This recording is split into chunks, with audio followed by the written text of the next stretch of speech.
जय हिंद दोस्तों, रक्षित खन्ना के इस चैनल में आपका स्वागत है। दोस्तों, आज के इस वीडियो में मैं आपको 6 इंपॉर्टेंट इंफॉर्मेशन दूंगा, जैसा कि आप पीछे डिस्प्ले बोर्ड में देख रहे हैं। और इसी के रिगार्डिंग कुछ मैसेज हैं, कुछ नोटिफिकेशन है, कुछ लेटर है, वो भी मैं आपको साइड में दिखाऊंगा, वो भी आप चेक करेगा। वीडियो में आगे बढ़ने से पहले एक छोटी सी गुजारिश करूंगा, पहले की तरह अगर आप पहली बार मेरा चैनल देख रहे हैं या फिर वीडियो देख रहे हैं तो आप मेरा चैनल सब्सक्राइब कर सकते हैं, क्योंकि दोस्तों वेलफेयर से जुड़ी जो नई नई जानकारी आती है, नए नए मुद्दे उठते हैं, वो आपको समझाए जाते हैं। और पेंशन से रिलेटेड जो प्रॉब्लम चलती है उसका भी सलूशन किया जाता है आप लोगों के लिए। आपको सही गाइड करा जाता है, सही रास्ता दिखाया जाता है। तो दोस्तों, तमाम जानकारियां लेने के लिए, अपनी प्रॉब्लम का सलूशन लेने के लिए आप मेरे चैनल से जुड़ सकते हैं या फिर चैनल सब्सक्राइब कर सकते हैं, जिसका नाम है रक्षित खन्ना। चलते हैं दोस्तों पहली इंफॉर्मेशन की तरफ।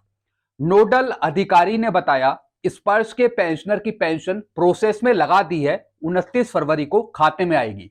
जी हाँ दोस्तों, काफी पेंशनर सवाल पूछ रहे थे, सर हमारा मैसेज नहीं आया फरवरी की पेंशन क्रेडिट होने का, सर हमें पेंशन स्लिप नहीं मिली फरवरी की।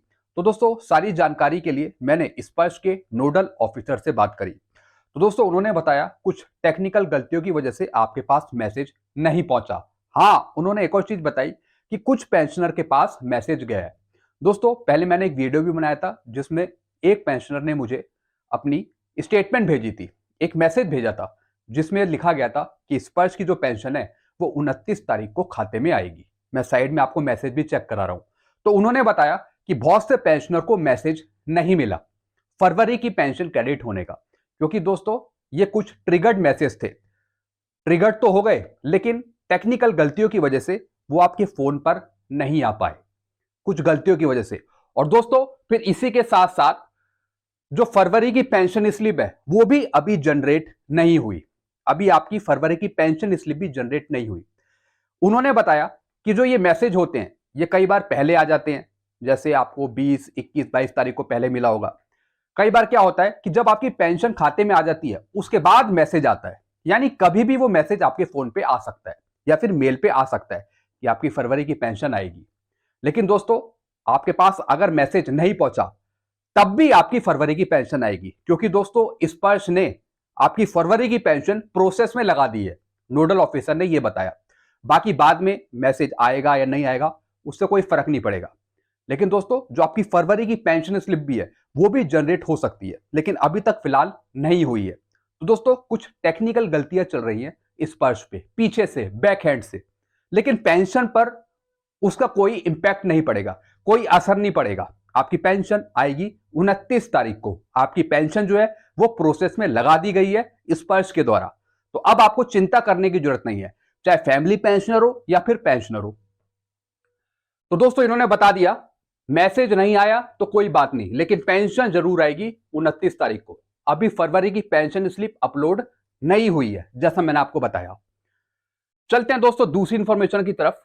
बैंक से पेंशन ले रहे पेंशनर ने कहा कुछ बैंकों ने आज फरवरी की पेंशन क्रेडिट करी है। जी हां दोस्तों, एक दो मैसेज दिखा रहा हूं, पेंशनर ने करे थे।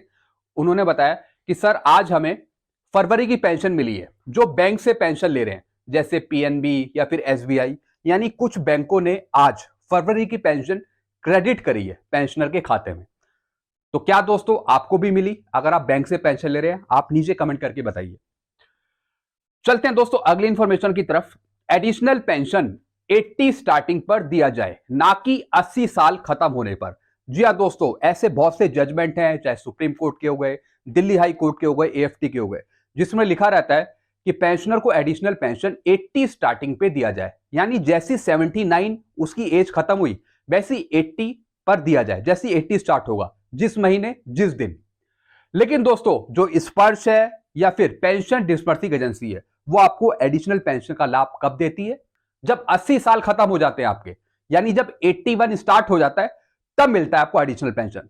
लेकिन दोस्तों, कुछ सुप्रीम कोर्ट के जजमेंट है जिसमें यह कहा गया है कि पेंशनर को एडिशनल पेंशन का लाभ 80 स्टार्टिंग पर दिया जाए, ना कि 80 साल खत्म होने के बाद, यानी सीधा 1 साल का नुकसान होता है आपको। तो दोस्तों, इस बेस पर फिर आप 80 स्टार्टिंग में पेंशन पा सकते हैं। लेकिन गवर्नमेंट बोलता है कि हम कैसे माने कि आपका 80 स्टार्ट हो गया? हम तो तभी मानेंगे जब आपका 80 साल कंप्लीट हो जाएगा, तभी हम आपको एडिशनल पेंशन देंगे, सरकार ये कहती है। लेकिन दोस्तों, कोर्ट ये कहता है कि जब 79 खत्म हुई पेंशनर की, जैसी वो 80 में एंटर हुआ, जैसी 80 लगा उसे, वैसी आप उसे एडिशनल पेंशन दीजिए। चलते हैं दोस्तों अगली इंफॉर्मेशन की तरफ। चौथी इंफॉर्मेशन, केंद्रीय कर्मचारियों को 4% डीए का तोहफा जल्द, आचार संहिता से पहले हो सकती है घोषणा। जी हां दोस्तों, काफी ऐसी खबर आ रही है कि आचार संहिता लगने से पहले आपका डीएडीआर घोषित हो सकता है, वो भी 4%। दोस्तों ये बात तो कंफर्म है कि भारत सरकार आपका 4% अप्रूव करेगी, यानी 46 से वो 50% हो जाएगा एआईसीपीएन के आंकड़ों के बेस पर। लेकिन दोस्तों अप्रूव कब होगा? दोस्तों ये जल्दी अप्रूव हो सकता है कि मार्च में अप्रूव हो जाए, आचार संहिता लगने से पहले अप्रूव हो जाए। लेकिन दोस्तों डेट देखी जाएगी कि कब से आचार संहिता लग रही है, और मे बी शायद जल्दी लग जाए तो शायद उससे पहले आपका डीएडीआर डिक्लेयर हो, या उसके बाद भी हो सकता है। ये गवर्नमेंट की पॉलिसी पे डिपेंड करता है। क्या मोदी जी को कुछ काम पड़ रहा है, कहीं कहीं उनकी मीटिंग हो रही है, या फिर कहीं वो भाषण देने जा रहे हैं, मतलब कार्यकाल के दौरान वो क्या काम कर रहे हैं। दोस्तों हो सकता है दोस्तों कि जल्दी आपको डीएडीआर की घोषणा देखने को मिल जाए, क्योंकि चुनाव नजदीक है, तो मे बी जल्दी आपको ये काम होता हुआ दिखे। चलते हैं दोस्तों अगली इंफॉर्मेशन की तरफ। जयपुर में 11 सूत्री मांगों को लेकर शिक्षा मंत्री मदन दिलावर व कल्याण मंत्री राज्यवर्धन राठौड़ से मिला पूर्व सैनिकों का प्रतिनिधिमंडल। जी हां दोस्तों, जयपुर में 11 सूत्री मांगे रखी गई भूतपूर्व सैनिकों द्वारा, और वो भी मंत्री जी को। और दोस्तों इसमें मंत्री जी थे राज्यवर्धन राठौड़ जी, और शिक्षा मंत्री थे मदन दिलावर जी। तो इनको पूर्व सैनिकों की मांगे सौंपी, 11 मांगे थी दोस्तों। दोस्तों आप मानेंगे नहीं, कितने पूर्व सैनिकों ने आपकी मांगे भारत सरकार को दी है, लेकिन भारत सरकार ने फिलहाल अभी तक कोई एक्शन लिया नहीं है उस पर, अभी कोई बात करी नहीं है। तो इसलिए हमें इंतजार करना होगा कि कब भारत सरकार आपकी मांगों को सुनेगी, कब उसको पूरा करेगी, ये देखने वाली बात होगी। बाकी दोस्तों तमाम मांगे लेटर के रूप में, चिट्ठियों के रूप में, मेल के रूप में, लिखित ज्ञापन के रूप में भारत सरकार के पास पहुंची है। लेकिन मांगों पर क्या असर हो रहा है दोस्तों, फिर वो सरकार ही बता पाएगी। चलते अगली इंफॉर्मेशन की तरफ।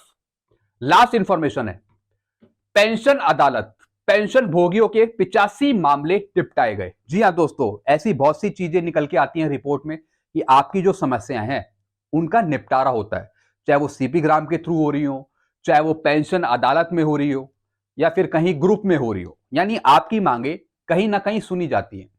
दोस्तों ये कैसे पता लगता है? ये रिपोर्ट्स के आधार पर पता लगता है। कुछ रिपोर्ट्स का आकलन होता है कि कितनी मांगे थी और उसमें से कितनी मांगे आपकी पूरी हो गई। तो ऐसी दोस्तों पेंशन अदालत थी जिसमें पेंशन भोगियों के 85 मामले निपटाए गए। पेंशन और पेंशन भोगी कल्याण और पेंशन राज्य मंत्री की अध्यक्षता में 10वीं राष्ट्रव्यापी पेंशन अदालत का आयोजन किया गया। और दोस्तों ये जो पेंशन अदालत है ये हर एक साल आयोजित होती है। इसमें सब चीजें देखी जाती हैं कि कितनी पेंशन की समस्याएं सुलझाई गई। अब दोस्तों इसका असली रिजल्ट तब पता लगता है जब पेंशनर की समस्या खत्म होती है, जब पेंशनर की प्रॉब्लम सॉल्व होती है, तभी पता लगता है। पेंशनर खुद बताते हैं कि मेरी प्रॉब्लम अच्छे तरीके से सुनी गई। जैसे आप सीपी ग्राम में कंप्लेंट डालते होगे तो बाद में सीपी ग्राम से फोन भी आता होगा कि हमारा फीडबैक कैसा रहा, हमने कैसा काम किया, क्या आपकी प्रॉब्लम सॉल्व हुई। तो दोस्तों फिर पेंशनर बताता है कि हाँ हमारी प्रॉब्लम सॉल्व हुई, और जिसकी प्रॉब्लम सॉल्व नहीं होती फिर वो उल्टा फीडबैक देता है। तो दोस्तों ये अच्छी बात है कि आपसे फीडबैक लिया जा रहा है, आप बताते हैं क्या हमारी प्रॉब्लम सॉल्व हुई या नहीं हुई। यही सब बातें दोस्तों पेंशन अदालत में होती है, कितनी पेंशनर की समस्या सुनी गई। ऐसी दोस्तों आप भी नीचे कमेंट करके बताइए, क्या आपने सीपी ग्राम में कभी कंप्लेंट डाली, शिकायत डाली और आपका निवारण हुआ पेंशन से संबंधित समस्याओं का? आप नीचे कमेंट करिए।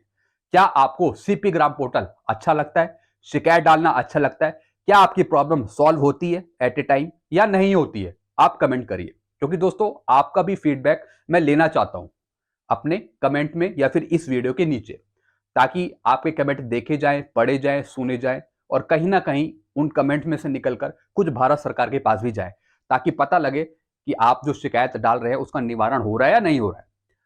तो दोस्तों ये कुछ इंफॉर्मेशन थी जो मैंने आपको समझाई। बाकी आपकी अगर कोई समस्या है या कोई प्रॉब्लम है तो आप नीचे कमेंट करिए।